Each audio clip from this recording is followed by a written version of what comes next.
Makauban na nato mga kasama sa Pikas nga linya o live via Zoom.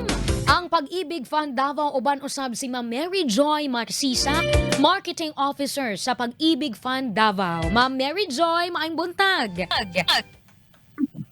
Hello ma'am, good morning. Sa tanang pamilya nato sa DXDC, no? Good morning sa tantanan. Alright, thank you ma'am. Kay naghulat sa Pikas linya karon ma'am, ang ato ang mga kasama nga dunay pangutana bahin sa Pag-ibig Fund. Akong inaunahon ni ma'am ang pangutana ni Ma'am Wilma Carlom nga taga Barangay 37D nga naa sa Pikas linya. Atong i-welcome Ma'am Wilma, maayong buntag. Buntag sa ma'am. Yes ma'am. Natay pangutana concern po sa Pag-ibig Fund as Pikas linya si Ma'am Mary Joy. Go ahead po. Hi, Ma'am Mary Joy. Good morning po. Mag-ask na unta ko, ma'am. Namagod ko loan dati, ma'am, sa Pag-ibig. Tapos, na-stop na ako bayad. Bakit nag-stop ko work. Tapos, akong pangutana, ma'am, kung nagatubo ba to siya, ma'am? Or kung nagatubo, ma'am, pila ko ang tubo ato, ma'am. Nga porsyento. Ma'am Mary Joy. Na-stop po na ako ang hulog po, ma'am. Okay. Ma'am Mary Joy? Ma'am, pwede ko pa i-cap lang kung sakay medyo di magod na ako masabtan niyang pangutana. Sige po ma'am. Ang pangutana po ni Ma'am Wilma, kung pila daw ka percent ang tubo sa iyahang loan kay na-stop daw siya og bayad ni atong 2020 ug na-stop na po daw siya hulog sa iyahang Pag-ibig Fund. Okay. So for short-term loan, ma'am, no, once na dili mo babayaran ng imuhang loan within 6 months, gina-offset na siya sa imuhang contribution. So generally, kung 2020 pa to siya niundang, na-offset na gito ang iyahang loan, meaning wala na gid siya existing na loan diri sa ato kasi kuha na to sa iyahang contribution. So ang maayo na buhaton ni ma'am karon is magbalik siya sa iyahang contribution og hulog para makabalik siya og loan. Okay, Ma'am Wilma? Oo. Napatay follow-up, ma'am? Follow-up question? Wala naman nasabtan ka na ako, ma'am. Sige po, ma'am. Pwede po ka, ma'am, magbalik no, og hulog sa imong contribution sa Pag-ibig Fund. Pinaagi sa ilang website, Ma'am Wilma. Okay po, ma'am. Alright. Thank you, ma'am. Salamat po sa pangutana, Ma'am Wilma Carlom sa Barangay 37D. Ma'am Mary Joy, salamat sa pagtubag sa maong nga pangutana. Og naapay pangutana, ma'am, gikan kang Noriza Nieva nga taga Barrio Pampanga ning syudad. Mangutana daw unta siya, ma'am, kung unsay proseso sa MP2 or unsa daw ng MP2 sa Pag-ibig kay gusto daw siya magkuha. Unsa day pamaagi sa requirements, Ma'am Mary Joy?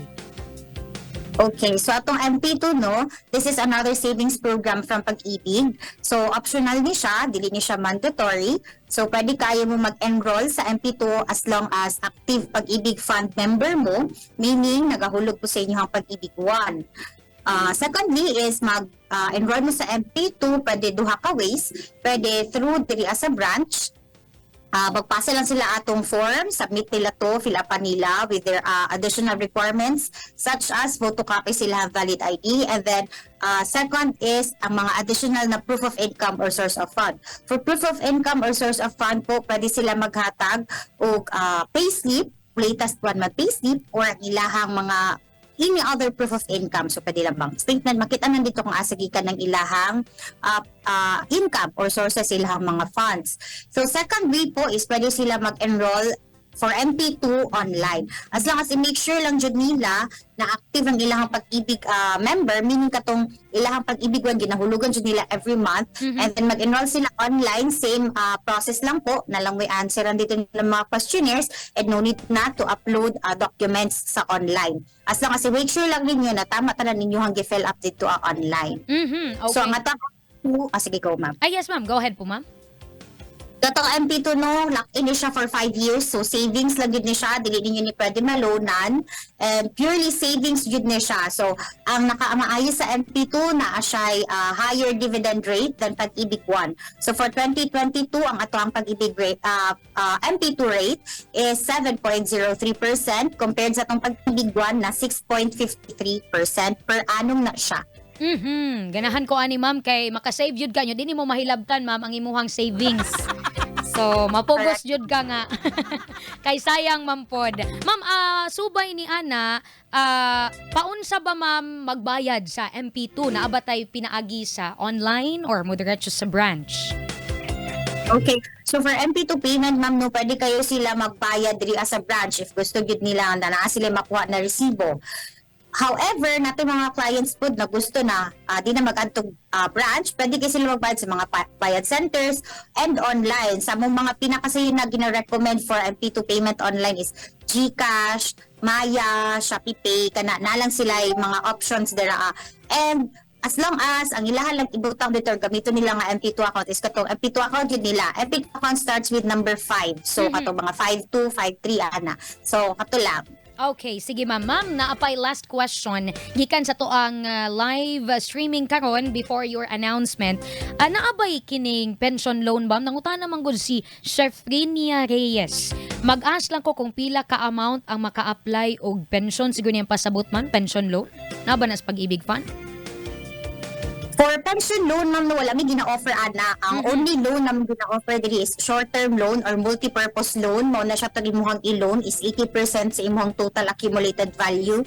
Meaning, kung pila tong total di mo na nahulog diri sa Pag-ibig, 80% ato mo to imuhang pwede ma-loan. Okay. So, other than that, pwede po housing loan, ana. However, pension loan, wala, ma'am. Ang gina-offer lang ni Pag-ibig diri is katong i-withdraw di mo ang imong total contribution diri upon maturity, 240 months or upon retirement nimo 60 years old or 60 to 65 years old depende kung ano ka age na retired. Alright, sige. Noted na, ma'am. Salamat kaayo sa pagpaklaro. Ma'am Shefrinia Reyes, maayong buntag. Maotoy tubag ni Ma'am Mary Joy sa imong pangutana, ma'am. Ma'am Mary Joy, wa na may laing pangutana. Doon na ba yung mga announcement, advisories from Pag-ibig Fund? Okay, so announce lang may open siya pa ng mga loyalty card. Pwede na kayo sila mag-ato diri sa branch for clients na gusto magka-loyalty card plus. Additionally po, remind lang din po kami sa mga nag-enroll sa ilang mga virtual account via loyalty card plus or what other means like mag-upload og valid IDs through online or sa among website na please remember or isulat ninyo on sa inyong username and password para dili na ito makalimtan as well as ang ato mga security questions and security answers. Kasi once na makalimtan po nato itong mga password and ito ang mga email address, mangita dito pa maagi no on saon siya pag-retrieve is if malimtan lang niyo yung password, pwede lang kayo na mag-forgot password para mag-send og temporary password sa inyong email address. However, naapod na yung security questions na tubagon which is katong gibuhat ninyo upon creation sa inyong account. So please i-remember na to itong mga account para dili ta maglisod og kuha kasi as of today po dili pa po kami maka-reset sa inyong mga accounts. So lahi jud ang ginapa-email jud namo siya sa mga head office for the retrieval sa inyong account. So Alright. ato lang namo. Yes, ma'am. Salamat kayo sa imong panahon, ma'am. Until next time, Ma'am Mary Joy Morcisa sa Pag-ibig Fund. Good morning, ma'am. Thank you. Good morning. Serbisyo, straight to the point.